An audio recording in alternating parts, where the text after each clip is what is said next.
হরে কৃষ্ণ।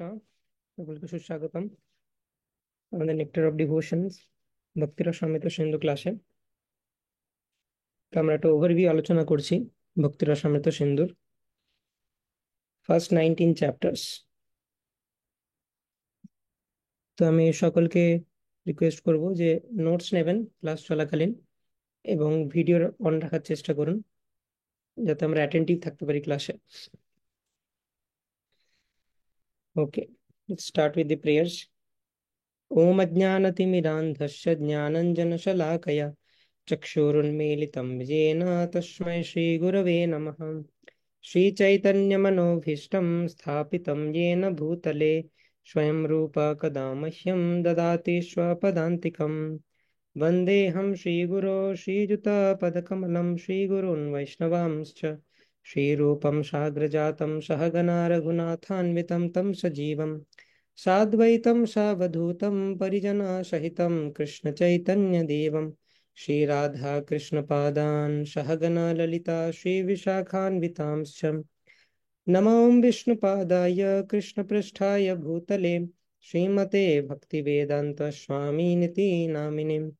नमस्ते सारस्वते देवे गौरवाणी प्रचारिणे निर्विशेष शून्यवादी पाश्चात्यदेशतारिणे वाञ्छाकल्पतरुभ्यश्च कृपा सिन्धुभ्य एव च पतितानं पावनेभ्यो वैष्णवेभ्यो नमो नमः। नमो महावदन्याय कृष्णप्रेम प्रदायते कृष्णाय कृष्णचैतन्य नाम्ने गौरत्विषे नमः। पञ्चतत्त्वात्मकं कृष्णं भक्तरूपस्वरूपकं भक्तावतारं भक्ताख्यं नमामि भक्तशक्तिकम्। हे कृष्णा करुणा सिन्धो दीनबन्धो जगत्पते गोपेश गोपिका कान्त राधा कान्तो नमोऽस्तुते। तप्त कांचन गौरांगी राधे वृंदावनेश्वरी वृषभानुसुते देवी प्रणमामि हरिप्रिये। नीलाचला निवासाय नित्याय परमात्मने बलभद्र सुभद्राभ्यां जगन्नाथाय ते नमः। जय श्री कृष्ण चैतन्य प्रभु नित्यानंद श्री अद्वैत गदाधर शिवासादि गौर भक्तवृंद। हरे कृष्णा कृष्णा कृष्णा हरे हरे हरे राम राम राम हरे हरे।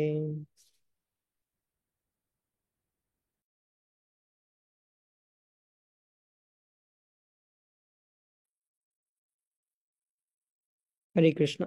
तो नेक्टर অফ ডিভোশন ভক্তি রসামৃত সিন্ধু রূপ গোস্বামীর লেখা এবং শিল প্রভুপাদ সেটা ট্রান্সলেশন করেছেন ইংলিশে, নেক্টার অফ ডিভোশন। তো এর মধ্যে ইনিশিয়ালি ভক্তি শাস্ত্রীর জন্য বা দীক্ষার জন্য আমাদের ফার্স্ট 19 চ্যাপ্টার্স এই ভক্তি রসামৃত সিন্ধুর আলোচনা করা হচ্ছে। তো অ্যাকচুয়ালি ভক্তি রসামৃত সিন্ধু চার ভাগে বিভক্ত: পূর্ব বিভাগ, দক্ষিণ বিভাগ, পশ্চিম বিভাগ, উত্তর বিভাগ। তো আমরা শুধু পূর্ব বিভাগটা নিয়ে আলোচনা করব, সেটা আমাদের সিলেবাসের মধ্যে রয়েছে ফার্স্ট 19 চ্যাপ্টার্স। সেটা হচ্ছে ভাগবত ভক্তি ভেদ। ওকে, এটা আমরা আলোচনা করেছিলাম যে প্রথমে আমরা আলোচনা করেছিলাম ভক্তি রসামৃত সিন্ধু মানে কি। ভক্তি মানে কৃষ্ণর প্রতি যে ভক্তি, জীবের devotional service to Lord Krishna. রসা মানে হচ্ছে মেলো বা রিলেশনশিপ, কৃষ্ণের সাথে জীবের যে সম্পর্ক সেটাকে বলা যায় রস।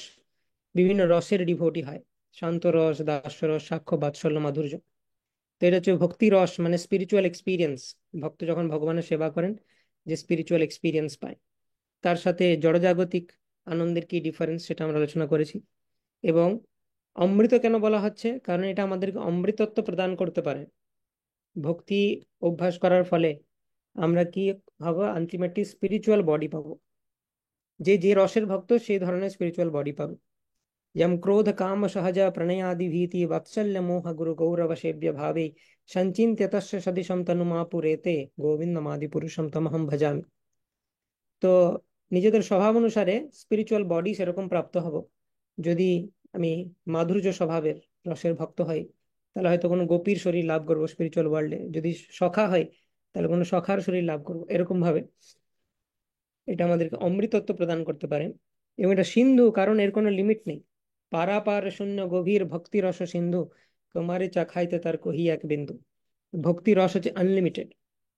ভক্তি রস রসামৃত সিন্ধু বলা হচ্ছে সেই কারণে, সমুদ্র। তো পূর্ব বিভাগে আলোচনা করা হচ্ছে বিভিন্ন ভ্যারাইটিস অফ ডিভোশনাল সার্ভিস।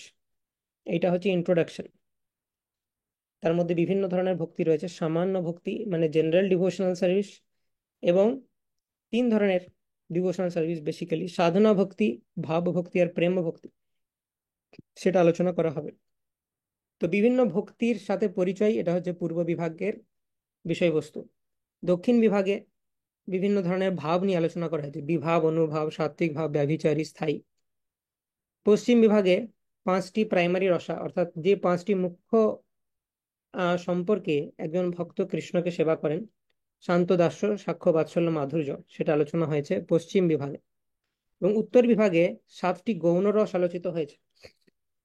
এই পাঁচটি মুখ্য রস ছাড়াও আরো 7 প্রকার গৌণ রসে কৃষ্ণের সেবা হতে পারে। তো আমরা আলোচনা করেছি সামান্য ভক্তি অর্থাৎ চ্যাপ্টার 1, সেখানে সামান্য ভক্তি সম্পর্কে বলা হয়েছে, যে ওভারভিউ অফ ডিভোশনাল সার্ভিস এরকম। তো সেখানে প্রথমে মঙ্গলাচরণ দিয়ে সূত্রপাত। মঙ্গলাচরণে বস্তু নির্দেশ।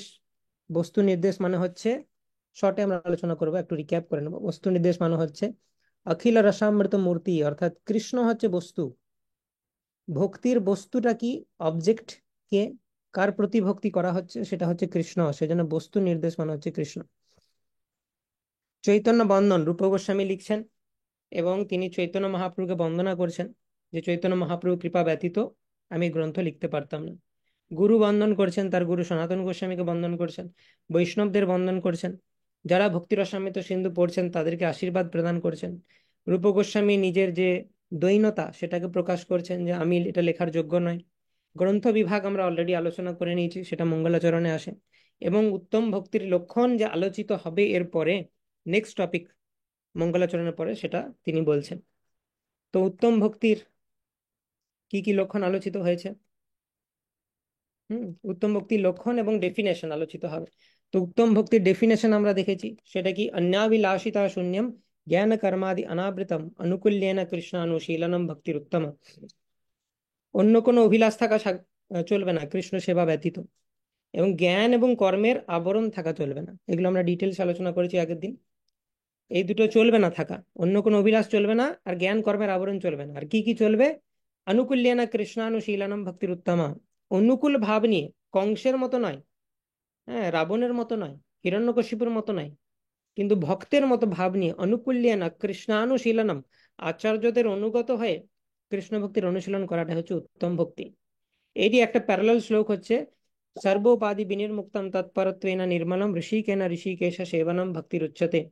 সমস্ত উপাধি থেকে মুক্ত হতে হবে। আমি doctor, engineer, professor, IAS officer ইত্যাদি বিভিন্ন ধরনের যে ডেজিগনেশন, সেগুলো থেকে মুক্ত হতে হবে এবং ভাবতে হবে আমি কৃষ্ণের দাস।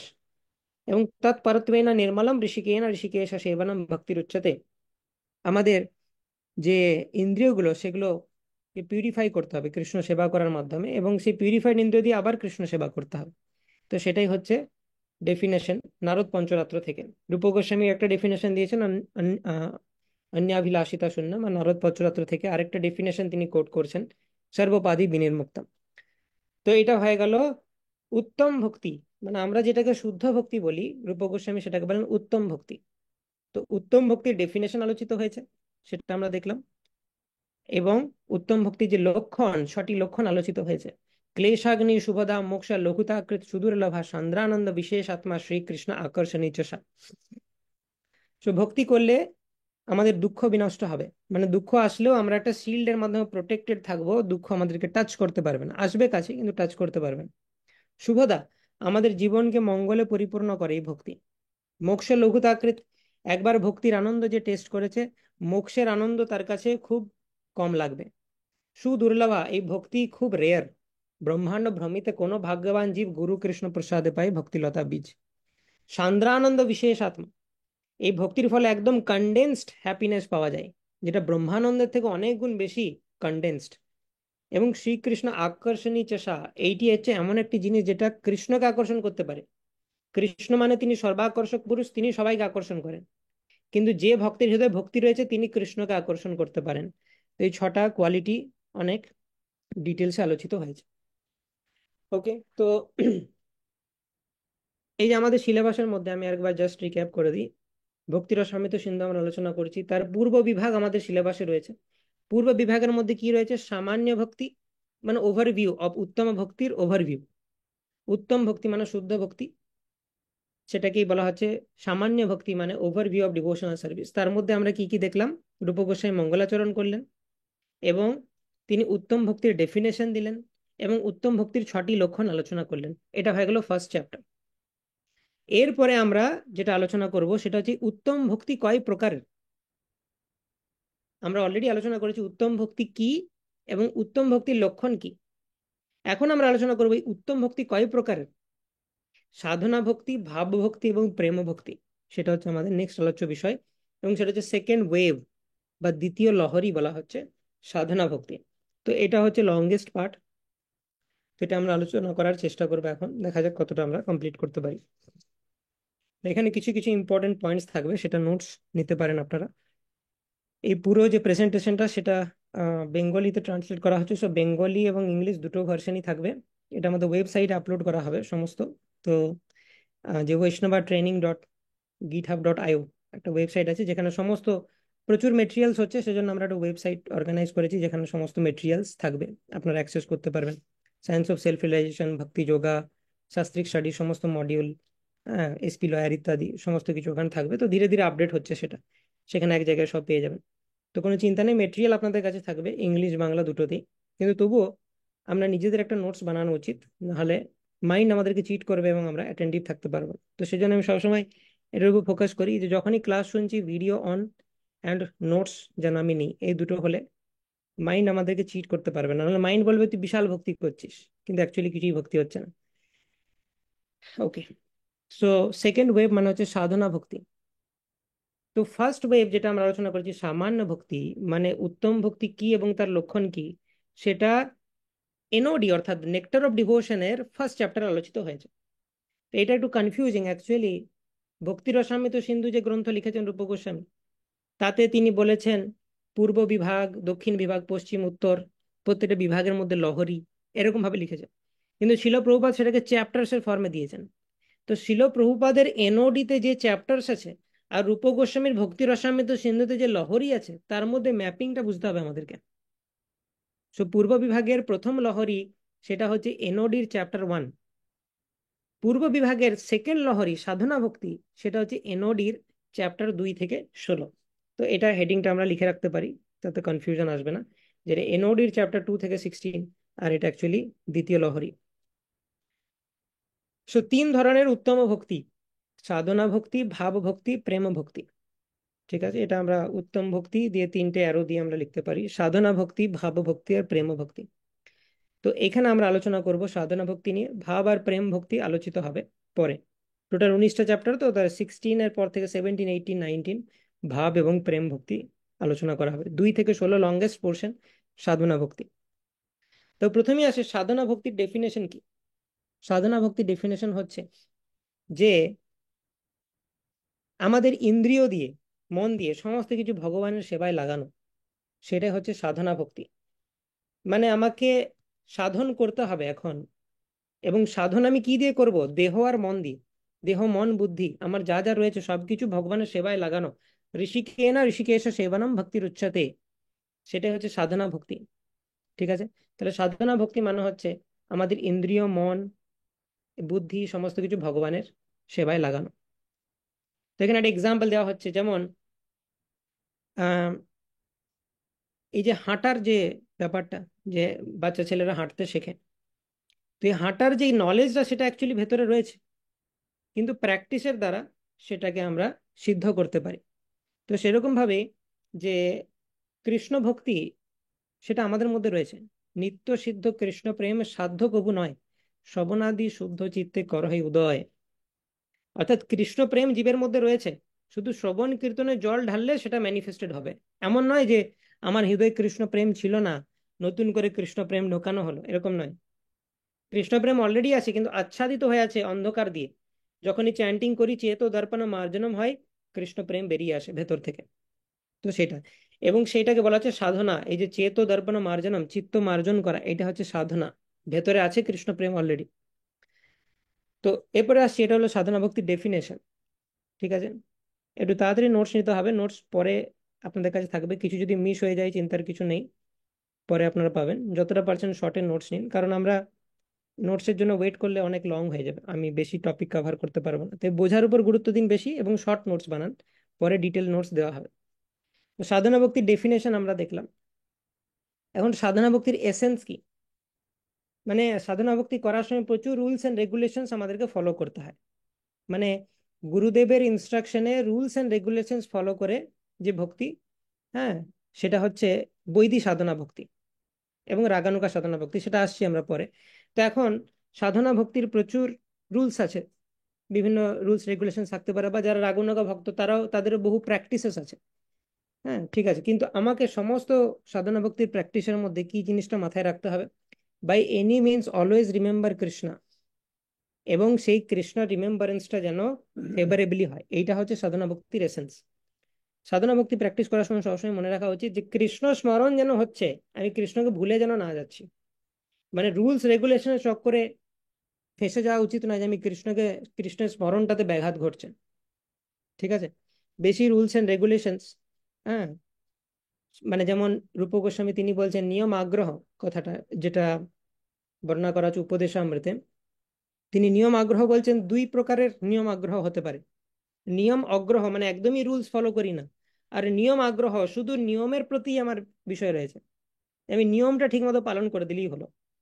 মানে যেমন ধরুন ফর এক্সাম্পল একাদশী, একাদশীতে হয়তো একজন কৃষ্ণের নাম জপ করা, কৃষ্ণের গ্লোরি শ্রবণ করা এইসব কিছু নাই, কিন্তু পারণের টাইমটা একদম perfect, that is also good, no problem. কিন্তু শুধু ওইটাই ভক্তি নয় যে রুলস রেগুলেশনস বা এরকম দেখে নিয়েছে যে কি কি খাওয়া চলবে না, একদম এইটা চলবে না, এই সবজি, সেগুলো হয়তো ঠিক করে।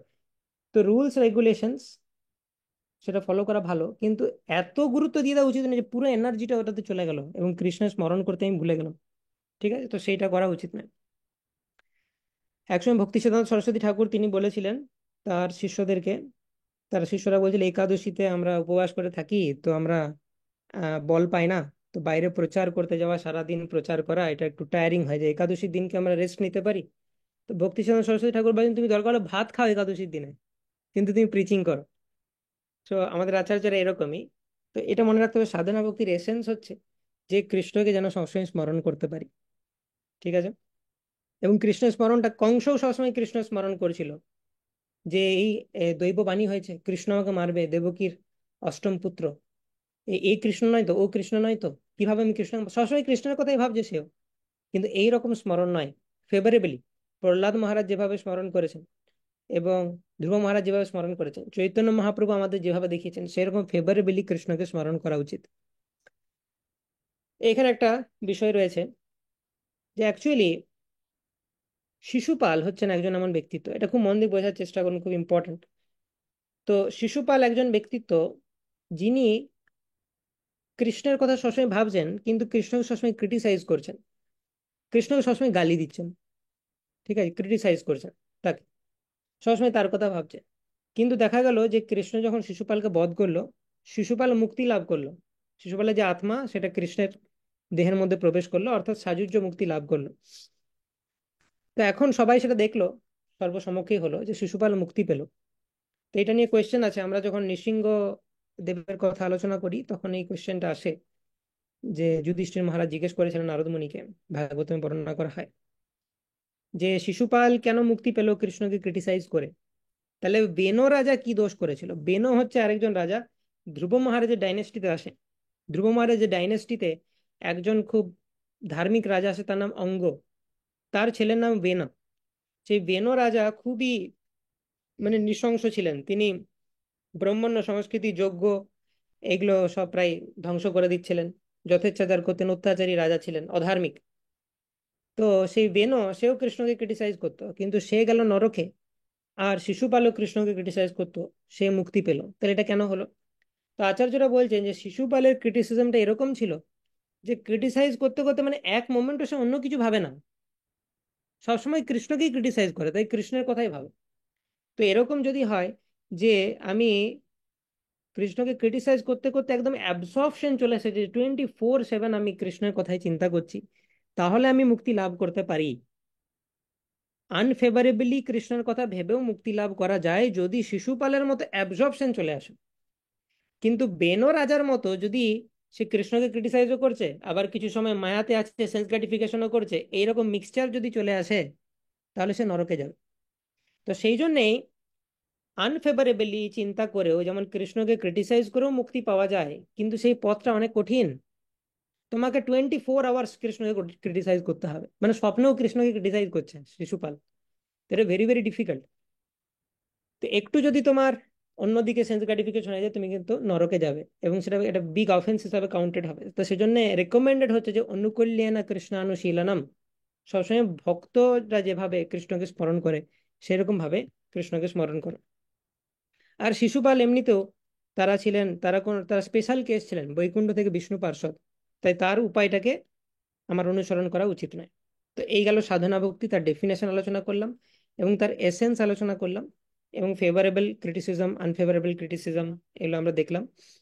এরপর আরো দুই ধরনের ভক্তি হয়, সেটা হচ্ছে ভাব ভক্তি আর প্রেম ভক্তি। ঠিক আছে, তো সেই ভাব ভক্তি প্রেম ভক্তি পরে আলোচিত হবে। সাধনা ভক্তিতে কেউ যখন পারফেক্ট হয়ে যায়, তখন সে ভাব ভক্তিতে পৌঁছায়। এবং ভাব ভক্তিতে কি হয়, তার বিভিন্ন ইমোশনস ম্যানিফেস্টেড হয়, কৃষ্ণের জন্য তার ভাব, বিভিন্ন ধরনের ভাব ম্যানিফেস্ট হয়। মাধুর্য কাদম্বিনীতে বিশ্বনাথ চক্রবর্তী ঠাকুর বলছেন যে এই যে ভক্তিলতার বৃদ্ধি হয়, সাধনা ভক্তি যখন প্র্যাকটিস করি তখন এই ভক্তিলতার বৃদ্ধি হয়। তো ভক্তিলতা বিভিন্ন স্তরে বিভিন্ন রকমের থাকে। ঠিক আছে, তো সেটা আমি একটু দেখাতে চাই। এখানে আছে কি? ওকে।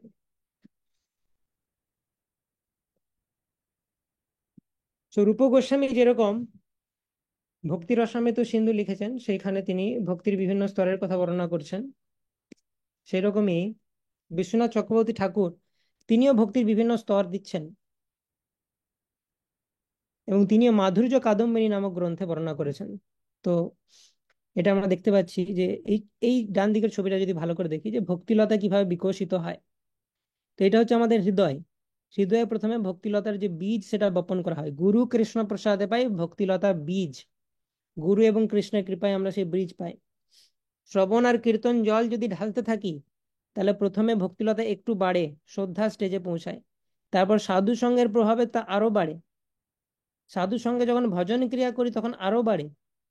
যখন অনর্থ নিবৃত্তি হয় তখন প্রায় অনেকটাই বেড়ে গেছে। এবং তারপরে আসে নিষ্ঠা। নিষ্ঠা স্টেজে আমাদের ভক্তিটা স্টেবল হয়। তার আগে কখনো ভক্তি বেশি আমাদের, কখনো ডিমোটিভেটেড ফিল করছি।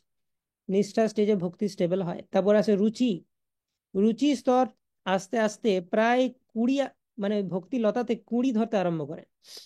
ঠিক আছে, আসক্তিতে 20 ভালো করে চলে আসে, বার্ড। ভাব স্তরে ফুল চলে আসে। আর প্রেম স্তরে কৃষ্ণ প্রেমের যে ফল, সেটা বিকশিত হয়। তো এটা হচ্ছে ভক্তিলতার গ্রোথ স্টেজ বিভিন্ন স্তরে। ওকে, তো সেটা আমরা এখানে দেখতে পাচ্ছি যে হুম,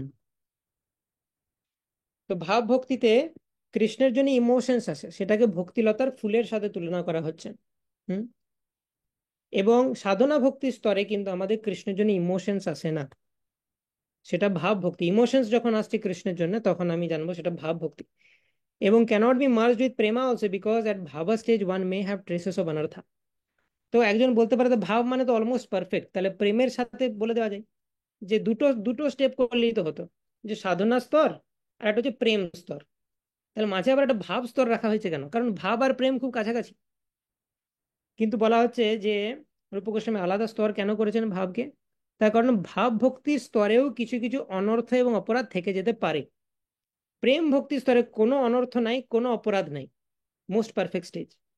এখন কোয়েশ্চেন আসতে পারে যে কেউ অনর্থ নিবৃত্তি স্টেজটা পার করা মানেই তো তার সমস্ত অনর্থ চলে গেল। That's not the case. অনর্থ নিবৃত্তি স্টেজ পার করে যখন আমি নেক্সট স্টেজে যাচ্ছি, তার মানে সিগনিফিকেন্টলি অনর্থ আমার রিডিউস হয়ে গেছে, আমি নেক্সট স্টেপে যাওয়ার জন্য কোয়ালিফাইড। কিন্তু ভাব ভক্তি স্তরেও পর্যন্ত কিছু কিছু অনর্থ এবং অপরাধ থাকতে পারে, বৈষ্ণব অপরাধ ইত্যাদি। প্রেম স্তরে যে পৌঁছে গেছে, তার কোনো অনর্থ নেই, কোনো অপরাধ নেই। অপরাধ থাকলে প্রেম স্তরে যেতে পারবে না সে। ঠিক আছে, তো সেই জন্য প্রেম স্তরকে আলাদা করা হয়েছে, ভাব স্তরকে আলাদা করা হয়েছে, সাধনা ভক্তি স্তরকে আলাদা করা হয়েছে। ঠিক আছে, তো উত্তম ভক্তির তিনটে ডিভিশন, তিনটে বিভাগ রয়েছে: সাধনা ভক্তি, ভাব ভক্তি এবং প্রেম ভক্তি। ঠিক আছে। এরপর সাধনা ভক্তির মধ্যে দুটো ভাগ রয়েছে। ঠিক আছে, এটা কিন্তু খুব সিস্টেমেটিক, আমাদেরকে ছক করে ডায়াগ্রাম এঁকে, হ্যাঁ, ট্রি এঁকে বুঝতে হবে জিনিসটা। সাধনা ভক্তির দুটো স্তর রয়েছে, একটা হচ্ছে বৈধি সাধনা ভক্তি, একটা হচ্ছে রাগানুগা সাধনা ভক্তি। বৈধি মানে হচ্ছে বিধি থেকে আসছে বৈধি, মানে বিধি নিষেধ পালন করে যে সাধনা ভক্তি, তাকে বলা হচ্ছে বৈধি সাধনা ভক্তি। আর রাগানুগা সাধনা ভক্তি মানে রাগ বা অনুরাগ থেকে জাত যে সাধনা ভক্তি, সেটা হচ্ছে রাগানুগা সাধনা ভক্তি। তো প্রথমে আমরা আসি, তাহলে প্রথমে সাধনা ভক্তি দুটো অ্যারো করতে পারি, একটা বৈধি একটা রাগানুগা। এবার বৈধির আন্ডারে কিছু পয়েন্ট আমরা নোট করব, রাগানুগার আন্ডারে কিছু পয়েন্ট নোট করব। সে বৈধি সাধনা ভক্তিতে কি বলা হচ্ছে, বিধি নিষেধ পালন করতে হবে। মানে আমার কৃষ্ণের জন্য অনুরাগ এখনো আসেনি, কিন্তু আমি বিধি নিষেধ ফলো করছি। গুরু আমাকে বলেছে যে 4 do's 5 লাইক 4 don'ts আর 5 do's ফলো করতে, যেটা আমরা বলি no meat eating, no gambling, no intoxication, no illicit sex. 4টে ডোন্ট, 4টে রেগুলেটরি প্রিন্সিপাল ফলো করতে হবে। আর 5টা কি কি জিনিস করতে হবে, A for association of devotees, B for books, Gita Bhagavat Chaitanya Charitamrita, C for chanting the holy names, D for deity worship, diet Krishna prasad, এবং ধাম ভিজিট। এগুলো করলে ই ফর এক্সট্যাসি বা অনেকে এনগেজমেন্ট ইন সার্ভিসেস, ভগবানের সেবাতে নিযুক্ত হয় ইত্যাদি বলে। তো এইভাবে আমরা দেখতে পাচ্ছি যে বৈদিক সাধনা ভক্তি মানে কিছু বিধি আর কিছু নিষেধ আছে। আমাদেরকে যেমন কি কি সাধু সঙ্গ করতে হবে, নাম কীর্তন করতে হবে, ভাগবত শ্রবণ করতে হবে, মথুরা বাস করতে হবে, শ্রীমূর্তির শ্রদ্ধা আসে, মানে এগুলো আগে আলোচনা করেছি আমরা ডিটেলসে। তো সেগুলো আবার আসবে, আরো ডিটেলস আসবে। ভক্তি রসামৃত সিন্ধু মানে এগুলোই। তো এই যে কিছু বিধি পালন করতে হবে, নিষেধ, আমাদের আমিষ আহার বর্জন করতে হবে, নেশা বর্জন করতে হবে, অবৈধ সঙ্গ বর্জন, দ্রুতক্রিয়া বর্জন, এগুলো নিষেধ। তাই বিধি নিষেধ পালন করে যে ভক্তি, তাকে বলা হচ্ছে বৈদিক সাধনা ভক্তি। এবং গুরুর নির্দেশ, এটা একটা ইম্পর্টেন্ট পয়েন্ট, গুরুর নির্দেশে বিধি নিষেধ পালন করে যে ভক্তি। কিন্তু এখানেও আমাদেরকে সেই এসেন্সটা ভুলে গেলে চলবে না। What is the essence of sadhana bhakti? স্মর্তব্য সততম বিষ্ণুর, বিস্মর্তব্য ন জাতুচিত, সর্বে বিধি নিষেধাস্যোর এতয়োরেব কিঙ্করঃ। সবসময় কৃষ্ণকে স্মরণ করা উচিত বা বিষ্ণুকে স্মরণ করা উচিত, এবং কখনোই তাকে ভুলে যাওয়া উচিত নয়। সেটা হচ্ছে হাইয়েস্ট প্রিন্সিপাল। বাকি সমস্ত কিছু, অনেক ডিভোটির ডাউট থাকে যে প্রভু এইটাও তো বলা হচ্ছে শাস্ত্রে, আবার ওইটাও বলা হচ্ছে, তাহলে আমি কোনটা করব? সিম্পল সলিউশন হচ্ছে তোমার জন্য যেটা কৃষ্ণের স্মরণ বৃদ্ধি করতে সাহায্য করছে সেটা তোমার করা উচিত। দুটো শাস্ত্রিক প্রিন্সিপালের মধ্যে যখন কনফ্লিক্ট হয়, তখন সমস্ত শাস্ত্রিক প্রিন্সিপালের যে বড় দাদা, যেমন ঈশ্বর পরম কৃষ্ণ, সমস্ত ঈশ্বরের মধ্যে কৃষ্ণ হচ্ছেন পরমেশ্বর, সেরকম সমস্ত শাস্ত্রীয় বিধির মধ্যে পরম বিধি হচ্ছে এটা, স্মর্তব্য সততম বিষ্ণুর, বিস্মর্তব্য না জাতুচিত, সর্বে বিধি নিষেধাস্যুর, সমস্ত বিধি নিষেধের, এতয়োর এব কিঙ্করঃ, এই দুটো হচ্ছে প্রভু, প্রভু প্রিন্সিপাল। সবসময় কৃষ্ণকে স্মরণ করো, কখনো কৃষ্ণকে ভুলে যেও না, এরা হচ্ছে প্রভু। বাকি সমস্ত প্রিন্সিপাল হচ্ছে কিঙ্কর, তারা হচ্ছে এই দুই প্রিন্সিপালের দাস। এবং যে কেউ এই ভক্তি স্টার্ট করতে পারে, তার কোনো প্রিভিয়াস কোয়ালিফিকেশনের দরকার নেই। কেউ যদি বলে আমার মধ্যে অনেক জড়জাগতিক ইচ্ছা আছে, no problem, Bhagavatam allows you. अकाम सर्व कामो बा मोक्ष कामा उदारधि, तीव्रेण भक्ति যোগেন যজেত পুরুষম পরম। তুমি অকাম হও, সর্বকাম হও, মোক্ষ কাম হও, কোনো অসুবিধা নেই, তুমি ভক্তি স্টার্ট করতে পারো। যে কেউ যে কোনো স্তরে ভক্তি স্টার্ট করতে পারে। No qualification required, but a person who has faith in lord service, not to attach, not to detach, সে প্রকৃত অধিকারী সাধনা ভক্তি করার জন্য। এরপর আমরা আসছি অধিকারীকে, মানে সাধনা ভক্তি করার জন্য পারফেক্ট ক্যান্ডিডেট কে, মানে সেই ক্যান্ডিডেট যদি সাধনা ভক্তি করে, অনুশীলন করে, তার লাভ হবে। যেমন ফর এক্সাম্পল, হরিনাম জপের অধিকারীকে মহাপ্রভু প্রিন্সিপাল দিয়েছেন, ত্রিনাদপি শুনিচেন তরোরিবা সহিষ্ণুনা আমানীন মানদেন কীর্তনীয় সদাহরি।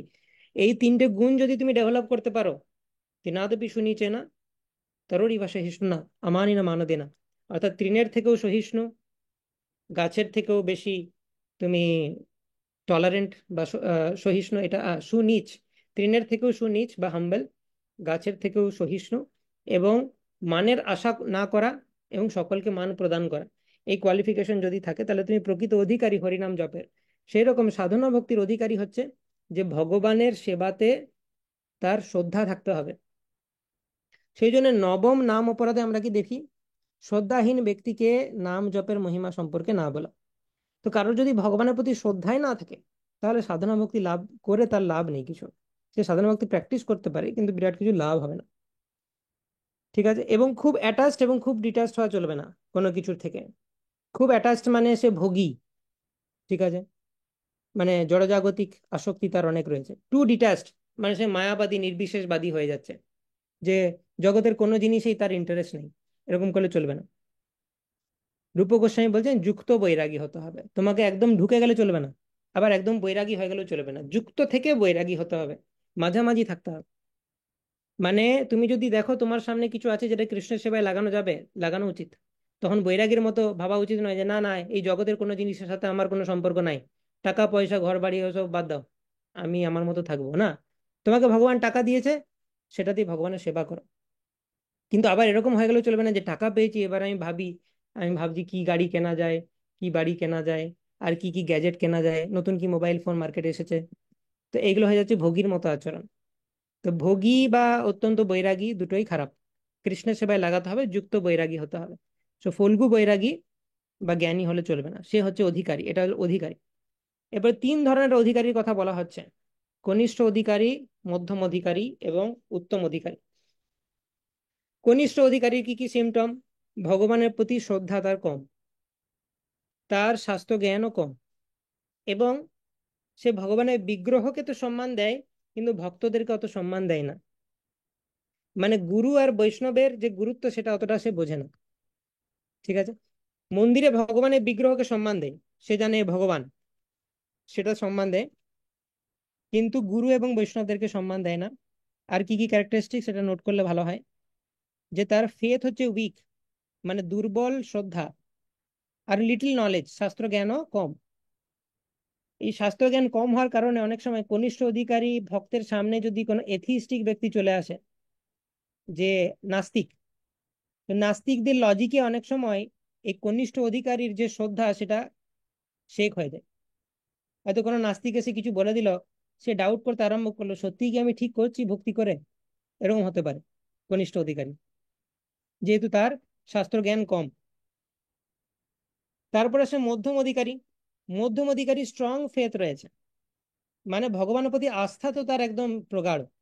যতই নাস্তিক এসে তাকে লজিক দেখ, সে কিন্তু টলবে না ভক্তি থেকে, সে ভক্তি থেকে সরবে না।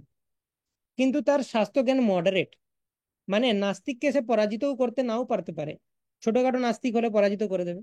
কিন্তু বড় হাই লেভেলের নাস্তিক যদি চলে আসে, তাকে কিন্তু পরাস্ত করা ডিফিকাল্ট। মধ্যম অধিকারী ক্ষেত্রে সে এখনো শিখছে এই জিনিসগুলো। তার শাস্ত্র জ্ঞান কনিষ্ঠ অধিকারীর থেকে বেশি। ঠিক আছে, এবং ভগবানের প্রতি শ্রদ্ধা অটুট রয়েছে। কেউ বুঝিয়ে দিলে সে যে কনভার্ট হয়ে অভক্ত হয়ে যাবে তা নয়, কিন্তু অভক্তদের লজিককে খণ্ডন করার পূর্ণ ক্ষমতা তার মধ্যে নাও থাকতে পারে। ক্লিয়ার? এবং cannot handle challenges based on scripture. স্ক্রিপচারের উপর বেস করে কেউ যদি তাকে চ্যালেঞ্জ করে যে স্ক্রিপচার কোথায় কি আছে, এই জিনিসটা বলো, সে সমস্ত স্ক্রিপচার্স অত ভালো নখদর্পণে নাও থাকতে পারে। উত্তম অধিকারী মানে হচ্ছে ডিপ ফেথ, মানে প্রগাঢ় শ্রদ্ধা রয়েছে তার, এক্সপার্ট ইন স্ক্রিপচার্স। মানে তাকে কেউ তো উল্টোপাল্টা বুঝিয়ে ভক্তি থেকে বের করতে পারবে না, বরং কেউ যদি উল্টোপাল্টা বোঝায় তার যুক্তিকে খণ্ডন করে দিতে পারবে উত্তম অধিকারী। এবং তার ফার্ম কনভিকশন রয়েছে, তাকে সরানো যাবে না। এবং সে শুধু ভগবানের বিগ্রহ নয়, বৈষ্ণবদের প্রতিও শ্রদ্ধা রয়েছে। এই বৈষ্ণবদের প্রতি অশ্রদ্ধার ব্যাপারটা অনলি কনিষ্ঠ অধিকারীতে দেখা যায়। মধ্যম আর উত্তম দুজনেই বৈষ্ণবদেরকে যথেষ্ট সম্মান করে। ঠিক আছে, তো এগুলো বর্ণনা করা হচ্ছে শ্রীমদ্ ভাগবতম এবং nectar of instruction, Chaitanya Charitamrita. এগুলোর বেসিসে তিন ধরনের অধিকারী কথা বর্ণনা করা হচ্ছে। ঠিক আছে, চার ধরনের সুকৃতি না বর্ণনা করা হচ্ছে ভগবদ গীতায়, কৃষ্ণ বলছেন তার উপর বেশ করে। সুকৃতি না মানে হচ্ছে সুকৃতিবান আত্মা যারা কৃষ্ণের শরণে আসে। চার ধরনের: চতুর্বিধা ভজন্তে মাম জনা সুকৃতিন অর্জুনা, আর্ত জিজ্ঞাসুরর্থার্থী, জ্ঞানী চ ভরতর্ষভা। চার ধরনের সুকৃতি না হয় কি কি? আর্ত জিজ্ঞাসু, অর্থার্থী আর জ্ঞানী। আর্ত মানে হচ্ছে যে বিপদে পড়ে ভগবানের কাছে এসেছে। ঠিক আছে, কেউ বিপদে পড়েছে দিয়ে সে ভগবানের কাছে এসেছে, মানে তার উদ্দেশ্য আমাকে বিপদ থেকে বাঁচিয়ে দাও। জিজ্ঞাসু মানে কেউ জানার ইচ্ছা রয়েছে তার মধ্যে, ঠিক আছে, যে আউট অফ কিউরিয়াসিটি সে এসেছে। অর্থার্থী মানে কোনো কিছু জড়জাগতিক লাভ, অর্থ লাভ বা মানে ভালো ঘর ইত্যাদি লাভ করার আশায় সে এসেছে, সেটা হচ্ছে অর্থার্থী। আর জ্ঞানী মানে যে প্রকৃত জ্ঞান নিয়ে এসেছে, সে জানে এই জড়জাগতিক জিনিসের জন্য ভগবানের কাছে যাওয়াটা উচিত নয়। তার মধ্যে প্রকৃত জ্ঞান রয়েছে যে আমি ভগবানের পার্ট এন্ড পার্সেল, জীব কৃষ্ণ দাস, এই বিশ্বাস রয়েছে তার। সে জানে শাস্ত্রের বেশিসে যে কৃষ্ণ হচ্ছেন আহ ঈশ্বর পরম কৃষ্ণ, পরমেশ্বর ভগবান, আমি তার ক্ষুদ্রাতি ক্ষুদ্র অংশ, তিনি হচ্ছেন বিভু, আমি হচ্ছি অনু। এই ধরনের যে জ্ঞান নিয়ে যে কৃষ্ণের শেল্টারে আসছে সে হচ্ছে জ্ঞানী। মানে এখানে জ্ঞানী বলতে বলা হচ্ছে তিনি অ্যাকচুয়ালি জাস্ট,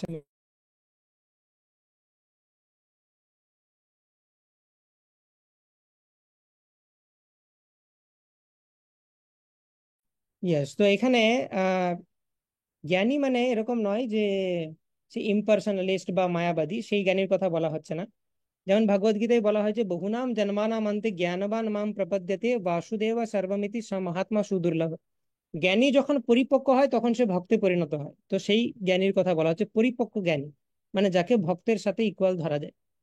তো এখানে এক্সাম্পল দেওয়া হচ্ছে যেমন গজেন্দ্র কোনো বিপদে পড়ে ভগবানের কাছে এসেছিল, কিন্তু তার মানে এটা নয় যে গজেন্দ্র সে শুধু এই জন্যই ভগবানের কাছে এসেছিল যে আমাকে বিপদ থেকে বাঁচিয়ে দাও। আমরা গজেন্দ্র প্রেয়ার্সের লাস্টের দিকে যদি যাই তাহলে দেখবো গজেন্দ্র শুদ্ধ ভক্তির কথা বলছেন, যে আমাকে শুদ্ধ ভক্তি দাও, আমাকে এই এই অবস্থায় শুধু বাঁচিয়ে দিয়েই বা কি লাভ, আমি তো একটা জন্তুর শরীরে আছি, আমি তোমাকে স্মরণ করতে পারবো না। তার থেকে বরং তুমি আমাকে মুক্তি দাও এবং আমাকে এনলাইটেন করো, যাতে আমি তোমার ভক্ত হই এবং আমি সবসময় তোমাকে স্মরণ করতে পারি। নৈমিষারণ্যের ঋষিগণ জিজ্ঞাসুর উদাহরণ, তাদের জানার ইচ্ছা রয়েছে, ইনকুইজিটিভনেস। অর্থার্থী ধ্রুব মহারাজ স্থানের অভিলাষ করে, ব্রহ্মার থেকেও বড় সাম্রাজ্য দরকার ছিল তার, সেই জন্য তিনি কৃষ্ণের যে তপস্যা শুরু করেছিলেন। পরের দিকে ধ্রুব মহারাজও শুদ্ধ ভক্তির লক্ষণ ম্যানিফেস্ট করেন। এবং চতুষ্কুমার জ্ঞানী ছিল, তারাও ভগবানের দর্শন পাবার পর শুদ্ধ ভক্ত হয়ে যায়। তো এদের মধ্যে প্রত্যেকের মধ্যেই কিছু কিছু আলটিরিয়ার ইনক্লিনেশন ছিল, কিন্তু ভক্তি প্র্যাকটিস করার পর তারা সবাই শুদ্ধ ভক্তিতে পরিণত হয়। তো সেটাও দেখাচ্ছে যে ভক্তির কি পাওয়ার, প্রত্যেকেই শুদ্ধ ভক্তিতে আসছে। ইনিশিয়ালি তাদের কিছু একটা মোটিভেশন ছিল, কেউ আর্ত হয়ে আসছে, কেউ অর্থার্থী, কেউ জ্ঞানী, হ্যাঁ, কিন্তু তারা ধীরে ধীরে শুদ্ধ ভক্ত হয়ে যাচ্ছে। তো এটা হলো বৈদিক সাধনা ভক্তি। তো বৈদিক সাধনা ভক্তির ডেফিনেশন আলোচনা করলাম, বৈদিক সাধনা ভক্তির এসেন্স আলোচনা করলাম, বৈদিক সাধনা ভক্তির অধিকারী আলোচনা করলাম, তিন ধরনের অধিকারী, তিন ধরনের স্বীকৃতি না আলোচনা করা হলো। এরপর আসি রাগানুগা সাধনা ভক্তি। রাগানুগা সাধনা ভক্তি মানে আমার যখন কৃষ্ণের প্রতি একটু স্পন্টেনিয়াস অ্যাটাচমেন্ট এসেছে, মানে বৈদিক সাধনা ভক্তি মানে কৃষ্ণের জন্য অনুরাগ নেই, কিন্তু গুরু বলেছে আমাকে, বা আমি ইন্টেলেকচুয়ালি কনভিন্সড যে ভক্তি করা উচিত, বা আমার কাছে লজিক দেওয়ার মতো আর কিছু নেই, আমাকে সাইন্টিফিক্যালিও বোঝানো হয়ে গেছে, শাস্ত্র দিয়েও বোঝানো হয়ে গেছে, লজিক দিয়েও বোঝানো হয়ে গেছে, কিভাবে আমি কৃষ্ণ ভক্তিকে ডিনাই করব বুঝতে পারছি। সো এই রকম ভাবে আমার কৃষ্ণের প্রতি অনুরাগ জন্মায়নি, কিন্তু আমি ইন্টেলেকচুয়ালি কনভিন্সড হয়ে গুরুর নির্দেশ অনুসারে বিধি নিষেধ পালন করে যে ভক্তি করছি, সেটাকে বলা হচ্ছে বৈদিক সাধনা ভক্তি। আর রাগানুগা সাধনা ভক্তি মানে কৃষ্ণের জন্য কিছু অনুরাগ আমার জন্মেছে, ঠিক আছে। তো সেটা ভালো করে বুঝতে গেলে আমাদেরকে বুঝতে হবে যে রাগাত্মিকা ভক্তকে, এবং সেই রাগাত্মিকা ভক্তদেরকে যিনি অনুগমন করেন তিনি হচ্ছেন রাগানুগা ভক্ত। তো সেটা আমরা আসবো পরে। তো বৈদিক সাধনা ভক্তি এবং রাগানুগা সাধনা ভক্তির পরিচয় হলো। এখন রূপ গোস্বামী বৈদিক সাধনা ভক্তিকে আরো ডিটেলসে আলোচনা করছেন, ঠিক আছে। তো এখন আমাদের ফোকাস হচ্ছে বৈদিক সাধনা ভক্তি, মানে উত্তম ভক্তির তিনটে বিভাগ: সাধনা ভক্তি, ভাব ভক্তি, প্রেম ভক্তি, ঠিক আছে। তার মধ্যেও সরি, হ্যাঁ, সাধনা ভক্তি, ভাব ভক্তি, প্রেম ভক্তি, এবং সাধনা ভক্তির দুটো ভাগ: বৈদিক সাধনা ভক্তি, রাগানুগা সাধনা ভক্তি। বৈদিক সাধনা ভক্তি মানে গুরুর নির্দেশে বিধিনিষেধ পালন করে যে ভক্তি, সেটা আমরা আলোচনা করছি।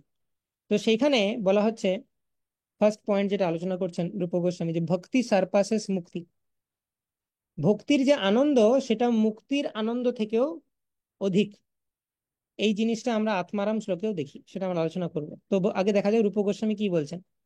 এটা হচ্ছে সেই ফেমাস শ্লোক খুবই ফেমাস শ্লোক, ভুক্তি মুক্তি স্পৃহা যাবৎ পিশাচি হৃদি বর্ততে তাবৎ ভক্তি সুখ সত্র কথম অভ্যুদয় ভবেত।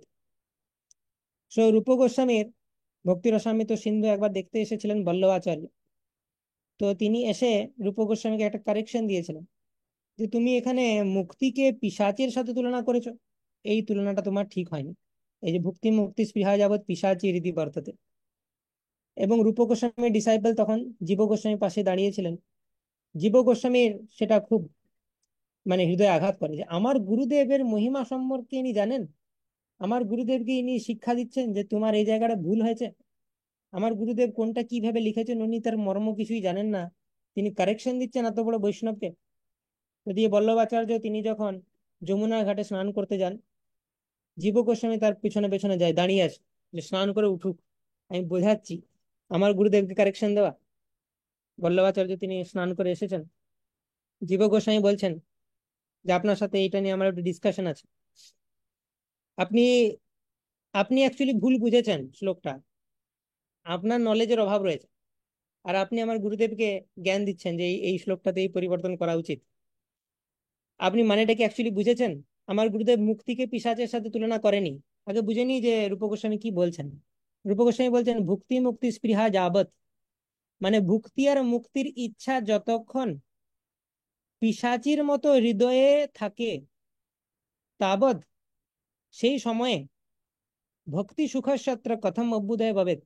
তো যতক্ষণ ভুক্তি আর মুক্তির যে ইচ্ছা সেই পিশাচি হৃদয়ে আছে, তখন শুদ্ধ ভক্তির উদয় কিভাবে হবে হৃদয়ে? ওরাই তো অধিকার করে বসে আছে হৃদয়টা। এখানে পয়েন্ট টু বি নোটেড, ভুক্তি মুক্তি হৃদয়ে নেই, কিন্তু ভুক্তি মুক্তি স্পৃহা, এই স্পৃহা ওয়ার্ডটা ভেরি ইম্পর্টেন্ট, এবং বল্লভাচার্য এই ওয়ার্ডটাকে মিস করেছেন। তো জীব গোস্বামী বললেন যে আমার গুরুদেব রূপ গোস্বামী মুক্তিকে পিশাচের সাথে তুলনা করেননি। মানে বল্লভাচার্যের পয়েন্ট ছিল যে দেখো আমরা জানি যে যারা ভক্ত তারা মুক্তির থেকেও অনেক উচ্চ ডেস্টিনেশন লাভ করে। মুক্তি মানে হচ্ছে ব্রহ্মজ্যোতিতে যাওয়া। আর ভক্তি করে ভক্ত কোথায় যায়? গোলক বৃন্দাবন বা বৈকুণ্ঠে। সো গোলক বৃন্দাবন বা বৈকুণ্ঠ ব্রহ্মজ্যোতির ঊর্ধ্বে। তো বল্লভাচার্য সেটা এগ্রি করছেন যে আমি সেটা মানছি যে ভক্তরা হায়ার ডেস্টিনেশনে যায়, কিন্তু তা বলে মুক্তিকে তুমি পিশাচের সাথে তুলনা করবে? কত পারমার্থবাদী তাদের ক্ষেত্রে মুক্তিটাই হাইয়েস্ট। আমরা ভক্ত সেজন্য আমরা জানি যে মুক্তির থেকেও হাইয়েস্ট কিছু হয়, হায়ার কিছু হয়, কিন্তু মুক্তিকে পিশাচের সাথে তুলনা করাটা ঠিক হয়। তো জীব গোস্বামী বলছেন আমার গুরুদেব মুক্তিকে পিশাচের সাথে তুলনা করেননি, ভুক্তি মুক্তি স্পৃহাকে পিশাচের সাথে তুলনা করেছেন। যে ব্যক্তি ভক্তিকে কাজে লাগিয়ে মুক্তিকে লাভ করতে চায় সেই ইচ্ছাটা পিশাচি, মুক্তি পিশাচি নয়। ভক্তির মতো একটা শুদ্ধ জিনিসকে কাজে লাগিয়ে যদি মুক্তি লাভ করতে চাই আমি, তাহলে সেটা হচ্ছে পিশাচ। তো সেটা বুঝতে পারার পর বল্লভাচার্য তিনি খুবই লজ্জিত হন এবং বলেন হ্যাঁ সত্যি এটা আমার মিস্টেক হয়েছে। তিনি রূপ গোস্বামীর কাছে ফিরে আসেন এবং বলেন যে না না, তুমি যে শ্লোকটা রেখেছো সেটা ঠিকই থাকবে, ভাগ্যিস তোমার ডিসাইপল আমাকে কারেক্ট করলো, নাহলে তো আমি বুঝতেই পারতাম না। আর এটা বলার পর রূপ গোস্বামী তখন মাথা নিচু করে আছেন এবং তিনি ভেতরে খুব রেগে গেছেন যে হ্যাঁ আমার ডিসাইপল জি বল্লভাচার্যকে গিয়ে এরকম সাজেশন দিয়েছে।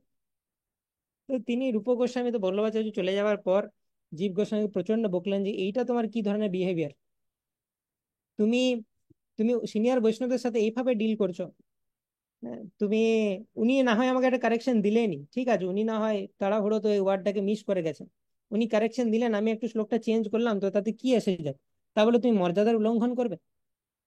তো এইভাবে বকে তিনি আহ জীব গোস্বামীকে বললেন যে তুমি বৃন্দাবনের বাইরে চলে যাও, তুমি বৃন্দাবনে থাকার যোগ্য নও, তাই নির্বাসন দিয়ে দিলেন। তো যাই হোক, জীব গোস্বামীরও এখানে কোয়ালিটিস ফুটে উঠছে যে গুরুদেবকে তিনি গুরুদেবের হয়ে তিনি দাঁড়াতে চেয়েছিলেন, এবং গুরুদেব তাকে বকার পর তিনি কিন্তু এটা বলছেন না যে আপনার জন্য এত কিছু করা আমার কি দরকার ছিল, আপনি আমাকে দোষ দিচ্ছেন, এরকম করেছেন। এটা হচ্ছে জীব গোস্বামীর কোয়ালিটি। যাই হোক, সেটা আরো পাঁচ টাইম রয়েছে। তো এখন এটার বিষয় হচ্ছে যে how can the happiness of bhakti arise in heart when the which of desire for enjoyment and liberation remains there.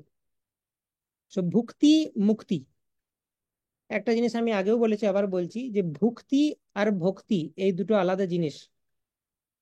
BHAKTI ভক্তি, আর BHUKTI ভুক্তি। ভুক্তি মানে হচ্ছে জড় জগৎকে ভোগ করার ইচ্ছা, মুক্তি মানে হচ্ছে জড়জগৎ থেকে বেরিয়ে যে ব্রহ্মজ্যোতিতে অবস্থান করার ইচ্ছা। আর ভক্তি, BHAKTY, সেটার মানে হচ্ছে পরমেশ্বর ভগবানের সন্তুষ্টির জন্য সেবা। ঠিক আছে।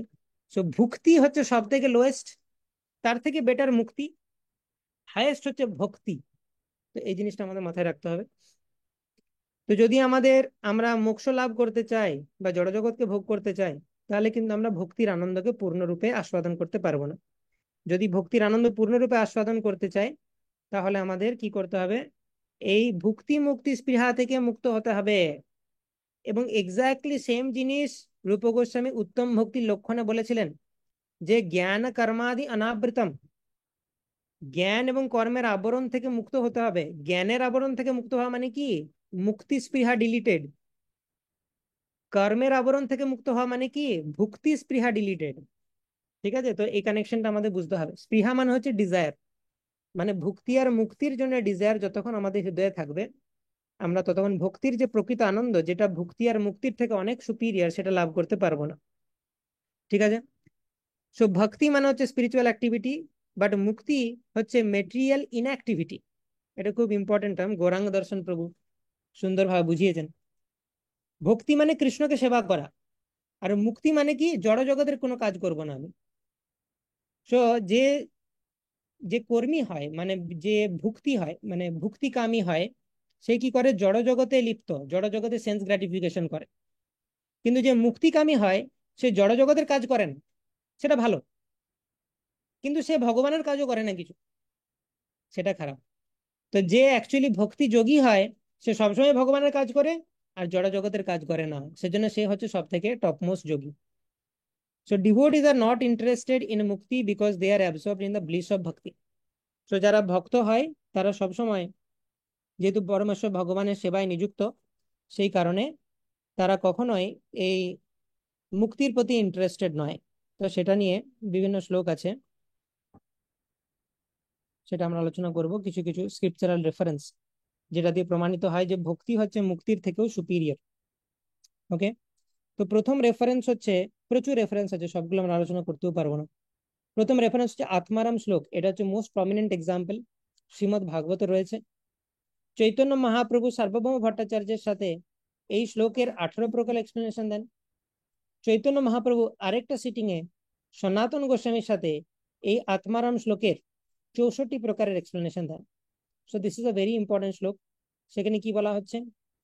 আত্মারামশ্চ মুনयो নির্গ্রন্থ অপ্যুরুক্রমে কুর্বন্তঃ তু কিম ভক্তিম ইত্থম ভূত গুণো হরি। আত্মারামশ্চ মুনयो, যারা আত্মারাম, অর্থাৎ যারা আত্মাতেই সন্তুষ্ট, যাদের আনন্দ লাভ করার জন্য এই জড় জগতে ভ্রমণ করার দরকার হয় না, বন্ধু বান্ধব, ঘোরাফেরা, ভালো খাবার খাওয়া, মুভিজ দেখা, হ্যাঁ, ইত্যাদি, এসবের দরকার হয় না। তারা আত্মারাম, তারা এক জায়গায় চুপচাপ বসে থাকবে, ধ্যান করবেন, দে আর স্যাটিসফাইড, ওইভাবে 1000 বছর বসে থাকতে পারে। This is called Atmarama. তাদের আনন্দের জন্য জড় জগতের কিছু দরকার নেই। মুনেও, যারা মুনি, আত্মারামাশ্চ মুনেও নির্গ্রন্থা, যাদের জড় জগতে কোনো অ্যাটাচমেন্ট নেই, একদম লিবারেটেড আত্মা। আপি উরুক্রমে, এই ধরনের ব্যক্তিরা উরুক্রম ভগবানের প্রতি কুরবন্তি অহৈতুকীম ভক্তিম, অহৈতুকী ভক্তিতে লিপ্ত হয়। ইত্থাম ভূত গুণ হরি, এইরকমই হচ্ছে আমাদের হরির গুণ। যে মুক্ত আত্মারাও তার ভক্তিতে লিপ্ত হয়, তার প্রকৃষ্ট উদাহরণ হচ্ছেন সুখদেব গোস্বামী, যিনি জন্ম লগ্ন থেকে মুক্ত আত্মা হওয়া সত্ত্বেও শ্রীমদ্ ভাগবত পড়ছেন এবং ভগবানের ভক্তি করছেন। ঠিক আছে। তো সেই সেই কনটেক্সটে এটা উঠেছিল। সুত গোস্বামীকে জিজ্ঞেস করছিলেন নৈমিষারণ্যের ঋষিগণ, যে সুখদেব গোস্বামী কেন এই কষ্টটা করতে গেলেন ভাগবত পড়ার? আমরা যারা কন্ডিশন লিভিং এন্টিটি, তারা ভাগবত পড়লাম, দিয়ে মুক্ত হলাম, that is fine. But Sukhdev Goswami, যিনি জন্মলগ্ন থেকে মুক্ত আত্মা, তিনি কেন ভাগবত পড়ার কষ্ট করতে গেলেন? তখন সুত গোস্বামী এই শ্লোকটি বলছেন যে সুখদেব গোস্বামী মুক্তি লাভের জন্য ভাগবত পড়ছেন না, ভক্তির জন্য পড়ছেন। কারণ ভক্তি হচ্ছে মুক্তির থেকেও অনেক সুপিরিয়র, এবং সেজন্য মুক্ত আত্মারাও ভগবানের ভক্তি করে। আচ্ছা, লর্ড কপিল, কপিল মুনি, ভগবানের যিনি অবতার, তিনি তার মাতা দেবহূতিকে কি টিচিংস দিচ্ছেন? शालोक्य साष्टि सामीप्य सारूपैकत्वमप्युत दीयमानं न गृह्णन्ति विना मत्सेवनं जनाम। सो কপিল মুনি বলছেন যে আমি যদি আমার ভক্তদেরকে চার প্রকারের মুক্তি হাতে ধরিয়ে দিই, সালোক্য, সাষ্টি, সামীপ্য, সারূপ্য, তথ্যম অপ্যুত দীয়মানম না গৃহণন্তি, তাদের হাতে দিলেও তারা সেটা নেয় না, বিনা মৎসেব নামজানা। তো অ্যাকচুয়ালি পাঁচ প্রকারের মুক্তি হয়: সালোক্য, সারূপ্য, সার্ষ্টি, সামীপ্য এবং সাযুজ্য, বা ওটাকে একত্বম বলে। তো এই পাঁচ প্রকার মুক্তির মধ্যে চার প্রকার মুক্তি হচ্ছে পার্সোনাল লিবারেশন, এক প্রকার মুক্তি সাযুজ্য মুক্তি হচ্ছে ইমপার্সোনাল লিবারেশন। এই এই জায়গাটা নোট করতে পারো, অনেক জায়গাতে লাগবে। লিখে রাখো মুক্তি, মুক্তি দিয়ে পাঁচটা অ্যারো দাও: সালোক্য, সালোক্য, সার্ষ্টি, সামীপ্য। ঠিক আছে, আমি এখানে লিখছি যাতে দেখে দেখে লিখতে পারো। প্রথম হচ্ছে সালোক্য,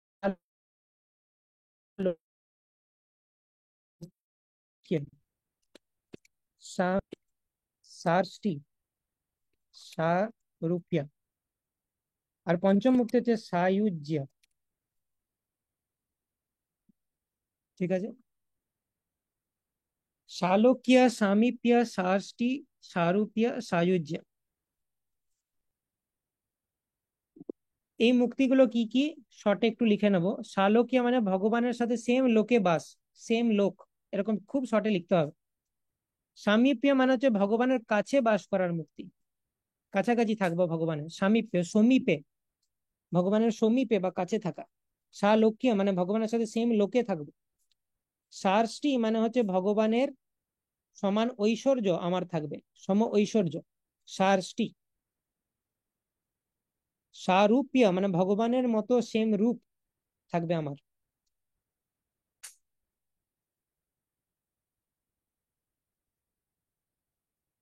আর সায়ুজ্য মানে হচ্ছে ব্রহ্মজ্যোতিতে লীন হওয়া, মানে আমি শুধু জড়জগৎ থেকে বেরিয়ে ব্রহ্মজ্যোতিতে পৌঁছে যাব, কোনো স্পিরিচুয়াল প্ল্যানেটে যাচ্ছি না। সেটা হচ্ছে সাযুজ্য। তো এই চার প্রকার মুক্তিকে বলা হচ্ছে পার্সোনাল লিবারেশন, আর সাযুজ্য মুক্তি হচ্ছে ইমপার্সোনাল লিবারেশন, সবিশেষ মুক্তি এবং নির্বিশেষ মুক্তি। এই চার প্রকার লিখে রাখো: সবিশেষ মুক্তি বা পার্সোনাল লিবারেশন, আর সাযুজ্য হচ্ছে ইমপার্সোনাল লিবারেশন বা নির্বিশেষ মুক্তি।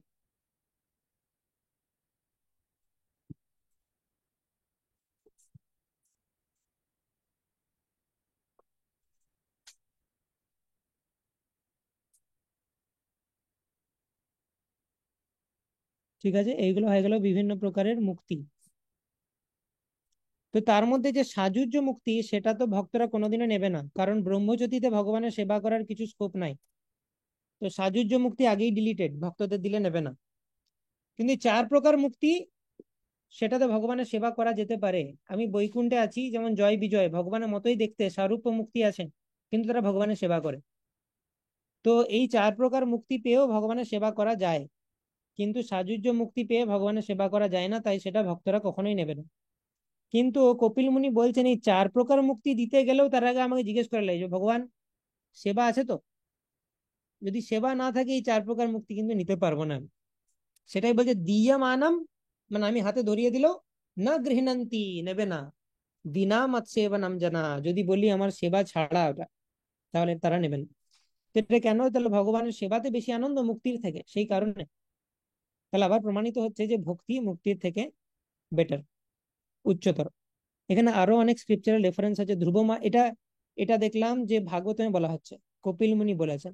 ধ্রুব মহারাজ তার প্রেয়াসে একই কথা বলেছেন যে ভক্তির আনন্দ মুক্তির থেকে অনেক বেশি। পৃথু মহারাজ বলেছেন, বৃত্তাসুর বলেছেন, পরীক্ষিত মহারাজ বলেছেন, শিবজি বলেছেন, গজেন্দ্র বলেছেন, বিষ্ণু বলেছেন, নাগপত্নীশ বলেছেন। এত রেফারেন্স আছে শ্রীমদ্ ভাগবতমে, সেটা তোমরা কোট করতে পারো, কেউ জিজ্ঞেস করলে নোটসে থাকবে।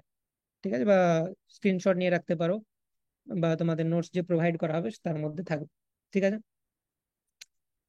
দামোদর অষ্টকমেও সেখানেও বলা হচ্ছে একই জিনিস, আমরা দেখেছি যে সেখানে বলা হচ্ছে বরম দেব মোক্ষম না মোক্ষবাদিম বা ন চন্যম বৃণেহম বরেশদপি হম ইদম তে বপুরনাথ গোপাল বালম সদা মে মনস্যা বীরস্তম কি মন্যে।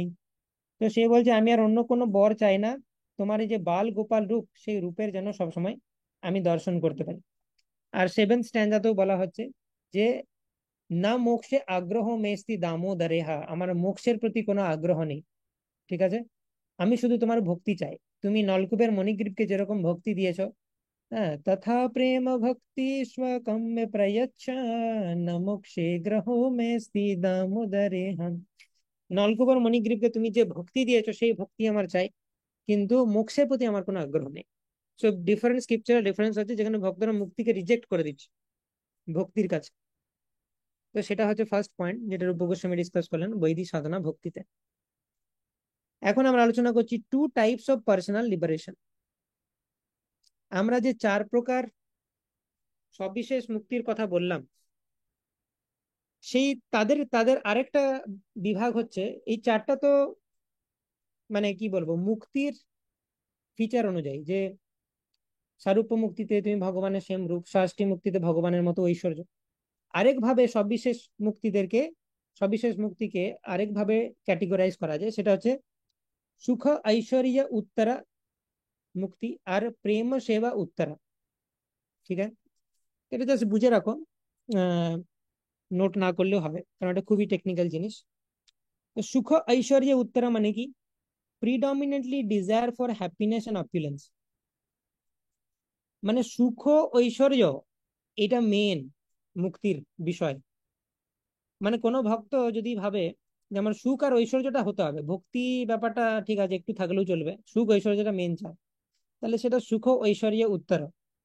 আর প্রেম সেবা উত্তর মানে মানে ভগবানকে সেবা করার ইচ্ছাটা বেশি, সুখ আর ঐশ্বর্যটা কম হলেও চলবে।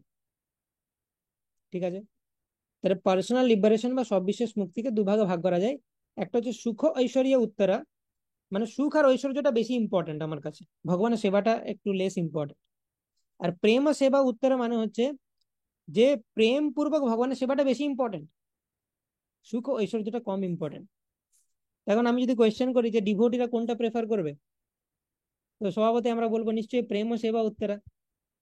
কিন্তু অ্যাকচুয়াল অ্যান্সার হচ্ছে ডিভোটিরা এই দুটোর মধ্যে কোনোটাই নেবে না। প্রথম কথা যে সুখ ঐশ্বর্য উত্তরা নেওয়ার তো কোনো প্রশ্নই নেই, যে ভগবানের সেবার থেকে বেশি ইম্পর্টেন্ট আমি সুখ আর ঐশ্বর্যকে দেবো। আর প্রেম ও সেবা উত্তরা কেউ কেন নেবে না?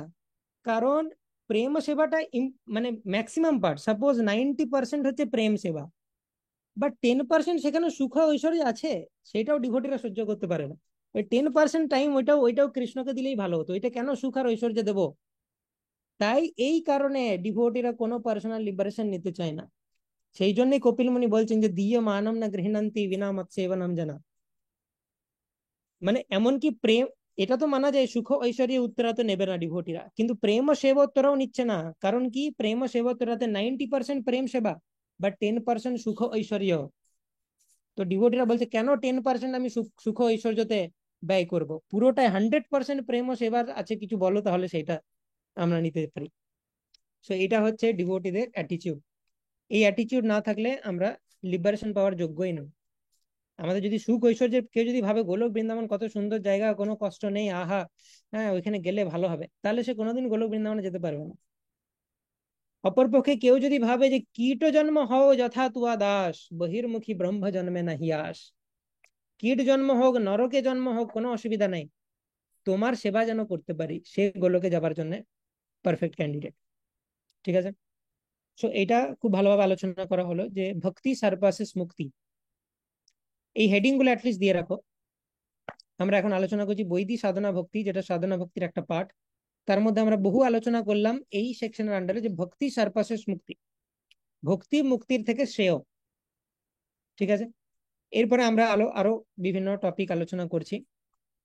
কৃষ্ণ এবং বিষ্ণু নিয়ে আলোচনা হচ্ছে এইখানে, ভক্তি রসামৃত সিন্ধুতে কৃষ্ণ এবং বিষ্ণু নিয়ে আলোচনা হচ্ছে। ঠিক আছে, রূপ গোস্বামী কি বলছেন?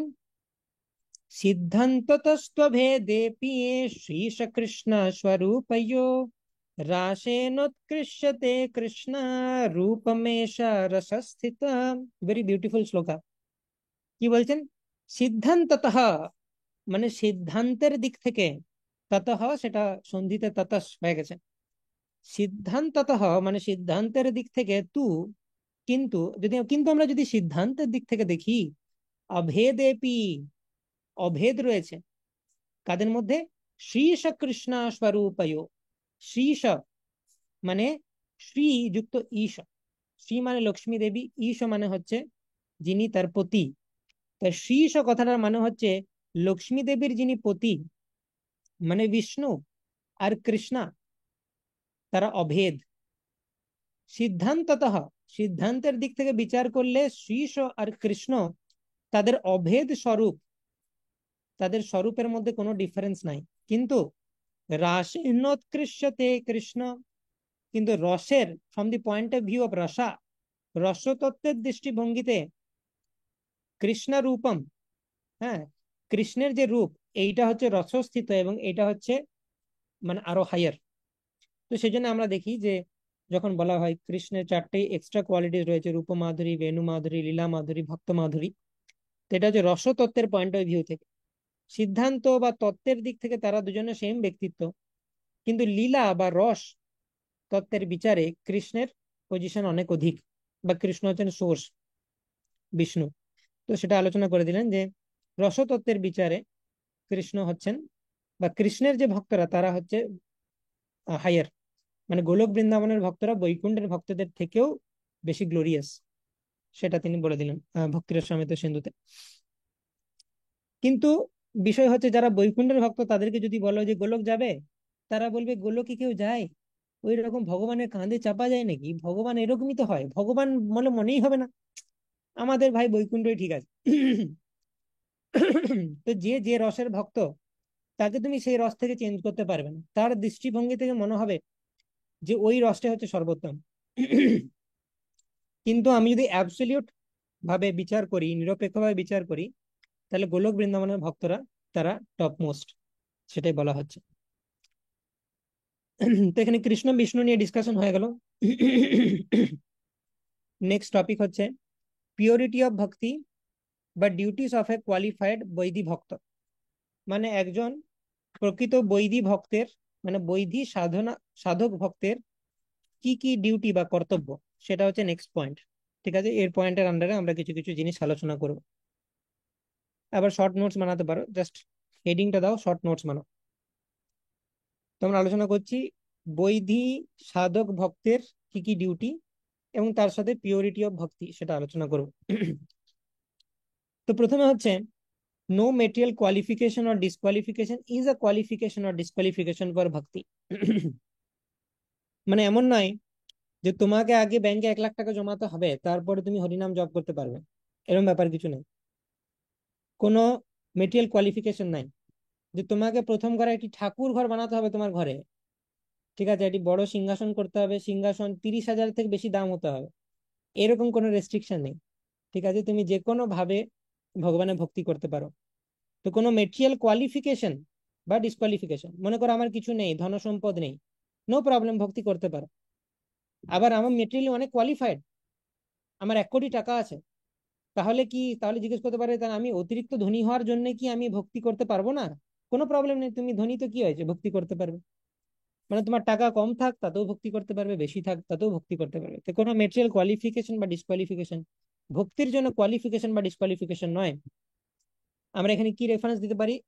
গজেন্দ্র, मन्ये धनाविजन रूप तपः श्रुतोजस् तेज प्रभाव बल पौरुष बुद्धि योगा नाराधना यही भवन्ति परस्य पुंस भक्त्या तुतोष भगवान गज यूथ पाय।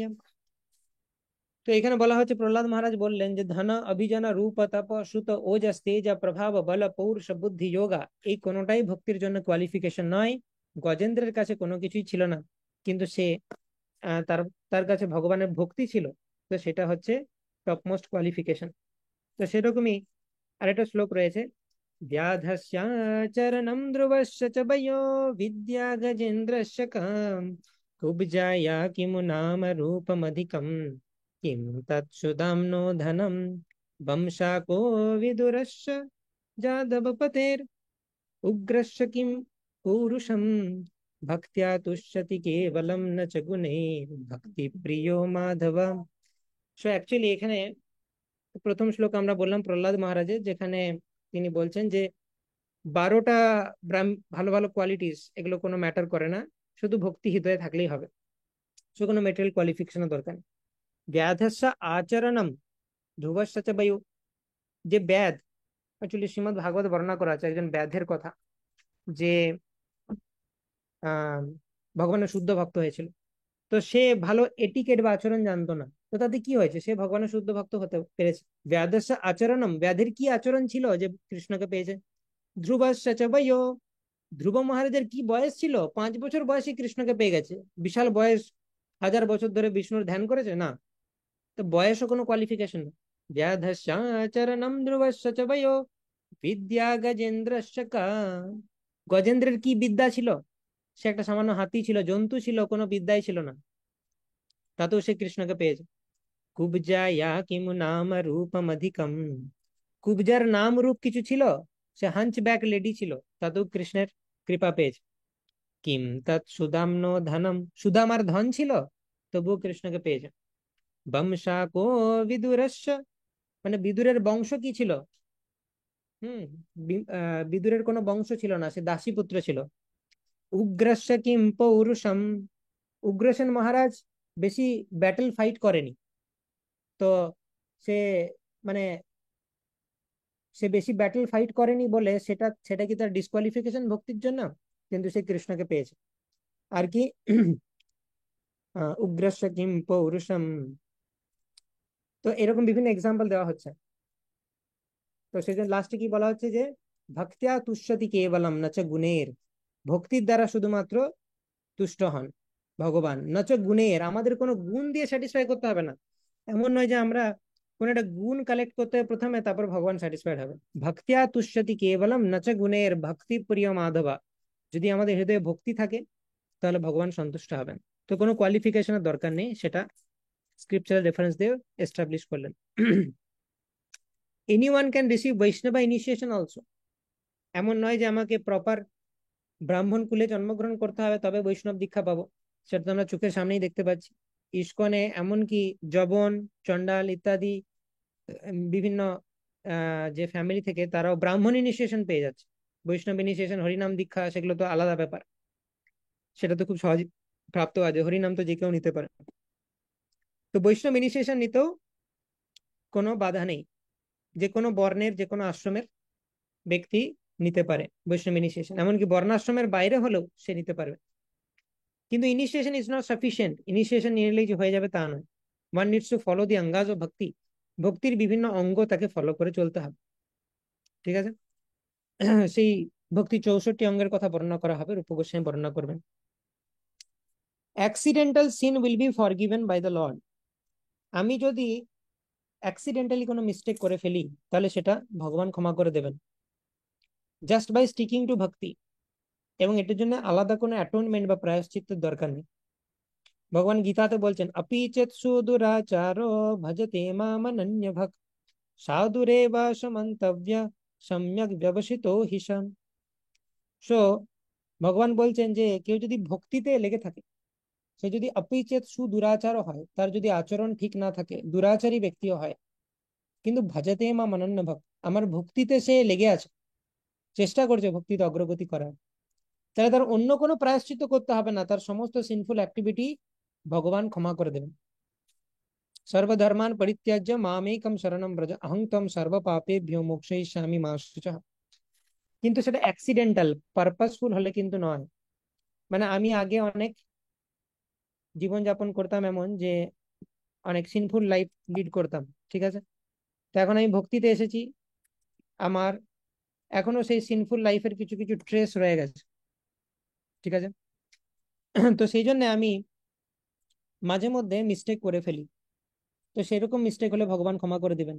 কিন্তু আমি যদি জেনে শুনে ইচ্ছা করে মিস্টেক করি, ইচ্ছা করে পাপ করি, নাম বলে পাপ আচরণ করি, তাহলে কিন্তু সেটা ক্ষমা হবে না। শ্রীমদ্ ভাগবতের এই শ্লোক খুব ইম্পর্টেন্ট।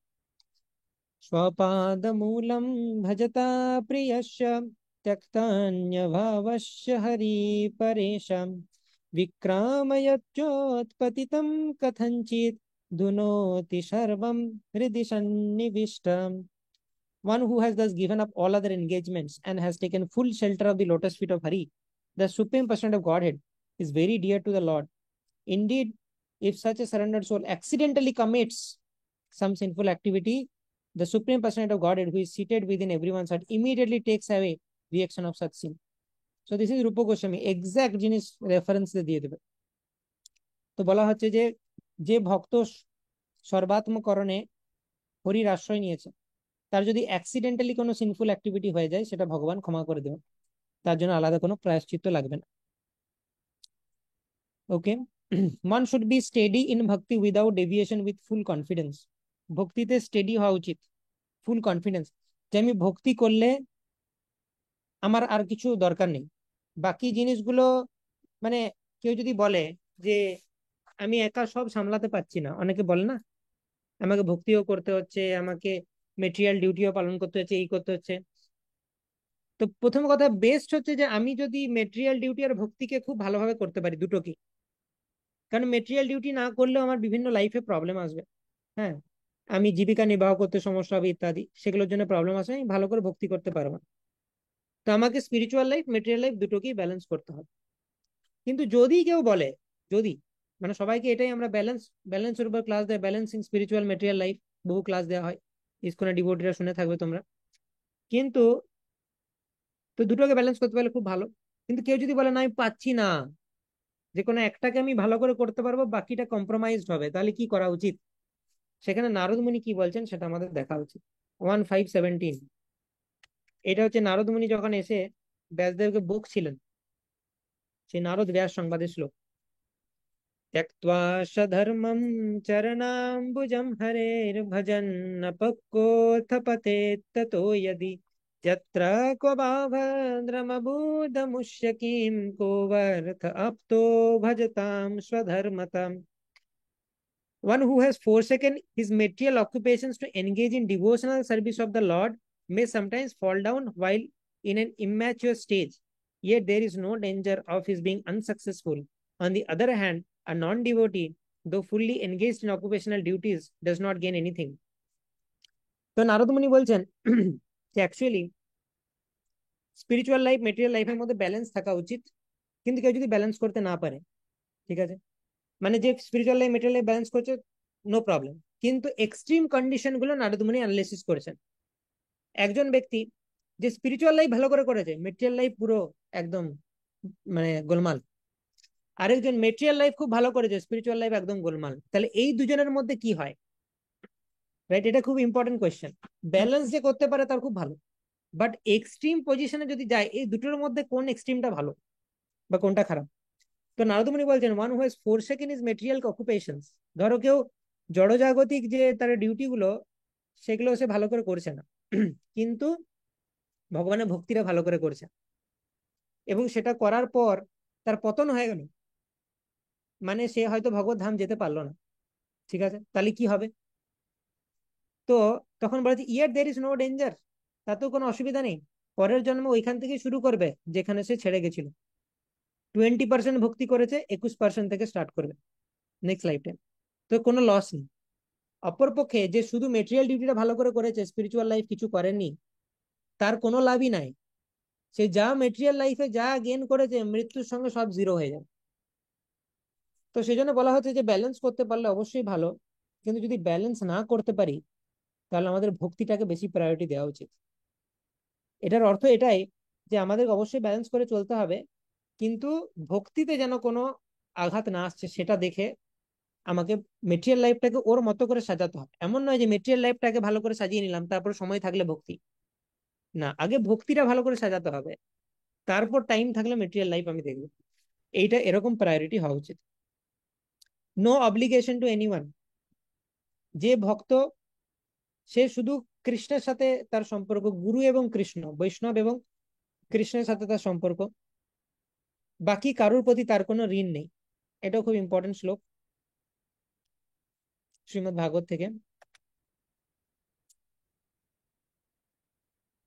देवर्षि भूताप्त नृणां पितॄणां न किंकरो नायमृणी च राजन् सर्वात्मनाया शरणं शरणं गतो मुकुन्दं परिहित कर्तम्। তো যে কোনো মানুষের অনেক ঋণ থাকে। দেবর্ষি মানে দেবা অর্থাৎ ডেমিগডদের প্রতি ঋণ থাকে, কারণ দেবতারা আমাদেরকে বহু কিছু দান করেন। যেমন ইন্দ্র বৃষ্টি দেয়, অগ্নি আগুন দেয় ইত্যাদি, এবং আমাদের সেন্সেস গুলোকে কন্ট্রোল করে দেবতারা। তো দেবতাদের কাছে অনেক ঋণ আছে। তো ঋষিদের কাছে অনেক ঋণ আছে, তারা আমাদেরকে জ্ঞান প্রদান করেছেন শাস্ত্রে। ভূতা অন্যান্য জীবদের প্রতি আমাদের ঋণ আছে। যেমন ধরো কৃষক খাবার উৎপাদন করে, তো আমাদের ঋণ আছে কৃষকের প্রতি। আপ্ত মানে আমাদের ফ্রেন্ডস এন্ড রিলেটিভস এর প্রতি আমাদের ঋণ আছে। তারা খারাপ সময়ে আমাদেরকে ইমোশনাল সাপোর্ট দিয়েছে হয়তো, বা আমাদেরকে আর্থিকভাবে সাহায্য করেছে ইত্যাদি। কোনো কিছু সাহায্য যখনই আমি কারোর কাছ থেকে নিই, আমার ঋণ হয়ে যায়। নৃণাম সাধারণ মানুষজনের থেকে আমাদের আহ ঋণ থাকতে পারে। পিতৃনাম ফোর ফাদার্সদের থেকে তো ঋণ আছেই, তারা জন্ম দিয়েছেন, তারা না থাকলে আমি থাকতাম না, আমার এই বডিটা। তো আমাদের পিতৃদের প্রতি ঋণ রয়েছে। তো বিভিন্ন পার্সোনালিটির প্রতি ঋণ রয়েছে আমাদের। কিন্তু সর্বাত্মনা ইয়া শরণম শরণ্যম, যে সর্বাত্মকরণে কৃষ্ণের প্রতি সারেন্ডার, গত মুকুন্দম পরিহিত কর্তম, তার কোনো ঋণ নেই। সেই কৃষ্ণ ভক্তি করার মাধ্যমে সমস্ত ঋণকে শোধ করে দেয়।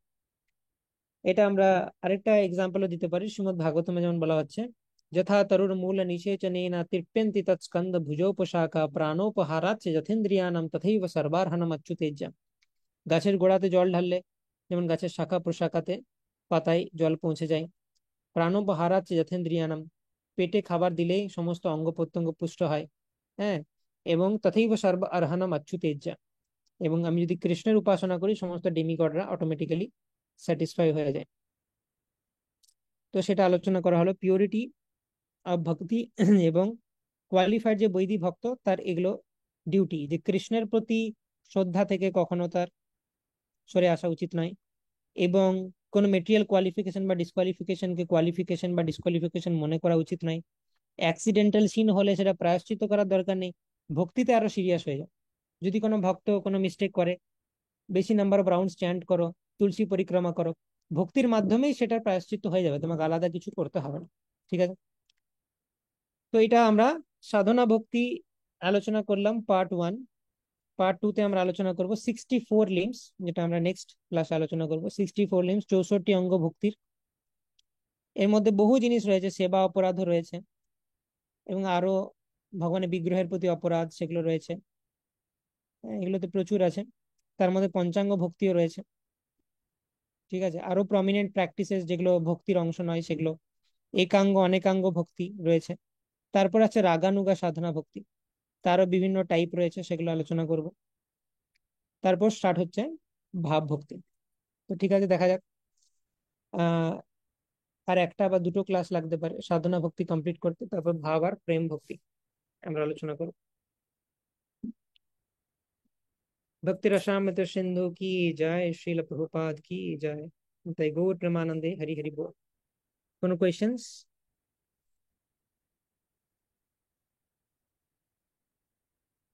প্রতিমা মাতাজি। হরে কৃষ্ণ প্রভু, আপনার চরণে আমার অশেষ প্রণাম। প্রণাম তো মাতাজি। প্রভু, বলছিলাম যে যখন আমরা ভক্তিপথে নতুন আসি, যখন আমরা কনিষ্ঠ পর্যায়ে থাকি, বা হয়তো 1-2 বছর ধরে ভক্তি অনুশীলন করার চেষ্টা করছি, তো আমরা তখন জানি যে ভগবানের কাছে কিছু চাইতে নেই, এবং আমরা সেটা রক্ষা করারও চেষ্টা করি যে ভগবান ছাড়া কিছু চাইবো না। হুম। কিন্তু কখনো কখনো এমন কিছু সিচুয়েশনের সম্মুখীন আমরা হয় যে আমরা ভগবানের কাছে নিজের অজ্ঞাত সারি চেয়ে নিই বা জেনেও চেয়ে নিই। হয়তো সেটার উদ্দেশ্য এটাই থাকে যে আমার ভক্তি পথে যেন আমি টিকে থাকতে পারি, বা ভক্তিতে আমি উন্নতি লাভ করতে পারি। তো হুম। সেই ক্ষেত্রে কি করব প্রভু? ভগবানের কাছে চাইবো কি চাইবো না? হুম। সো ভক্তি পথে উন্নতি করার জন্য যে প্রেয়ার্স, সেইগুলো জড়জাগতিক প্রেয়ার্স এর মধ্যে পড়ে না, স্পিরিচুয়াল প্রেয়ার্স। এই প্রেয়ার্স গুলো ভগবানের করা যেতেই পারে। যেমন আমরা নৃসিংহ আরতিতেও সেটাই বলি যে আমাদের ভক্তিতে যা যা বাধা বিঘ্ন আছে, সেই বাধা বিঘ্ন তুমি নাশ করো। তো ভক্তি পথে যা কিছু বাধা বিঘ্ন করছে সেই জিনিসগুলো ভগবানের কাছে চাওয়া, সেটা কোনো দোষের নয়। তবে একটা জিনিস বুঝতে হবে যে আমাদেরকে ধৈর্যও ধরতে হবে। যেমন ব্রহ্মাজি বলছেন তত্তেন কম্পম সুসমীক্ষা মানো, আমাদেরকে অপেক্ষা করতে হবে। তো এরকম হতে পারে যে আমি হয়তো অত ভাগ্যবান নই, বা আমার অত স্বীকৃতি নেই যে আমি সিমলেস ভক্তি করতে পারবো, আমার ভক্তি জীবনে হয়তো স্ট্রাগল আসবে। এবং ভগবান যখন আমার ভক্তি জীবনে স্ট্রাগল পাঠাচ্ছেন, তার মানে উনি চান আমি ওই স্ট্রাগলের থ্রু দিয়ে যাই এবং পিউরিফিকেশন হোক আমার। এখন আমি যদি ভগবানকে রিকোয়েস্ট করি পিউরিফিকেশনটা তুলে নিন, তাহলে আমার খারাপই হবে। তো অ্যাকচুয়ালি আমাদের প্রে করা উচিত যে ভগবান দেখো, তুমি আমার পিউরিফিকেশন যেটা দরকার অবশ্যই আমাকে দাও, কিন্তু আমাকে এই আশীর্বাদ প্রদান করো যেন আমি ভক্তি থেকে কখনো বেরিয়ে না যাই। তোমার এই পিউরিফিকেশনটা আমি মাথা পেতে নিতে পারি, বা সেটার থ্রু দিয়ে যাবার জন্য আমার যে শক্তির দরকার সেটা দাও। তো এই প্রেয়ার্স করা উচিত। আর ভগবানের সাক্ষাৎ প্রতিমূর্তি রূপে যারা রয়েছেন সেই বৈষ্ণবদের সাথে কনসাল্ট করা উচিত যে এরকম সিচুয়েশন রয়েছে, সেখানে আমাদের কি করা উচিত। ঠিক আছে, তো এইগুলোর মাধ্যমে আমরা যে ডিফিকাল্ট সিচুয়েশন সেগুলো পেরোতে পারি ভক্তিতে। থ্যাংক ইউ সো মাচ প্রভু। হরে কৃষ্ণ। ওকে, আর কোনো কোয়েশ্চেন?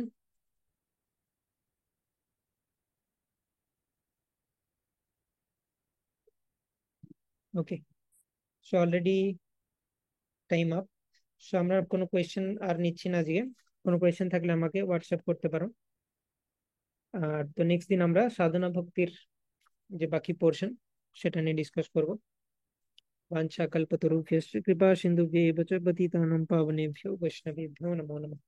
अनंत कोटि वैष्णव वृंद की जय, श्रील प्रभुपाद की जय।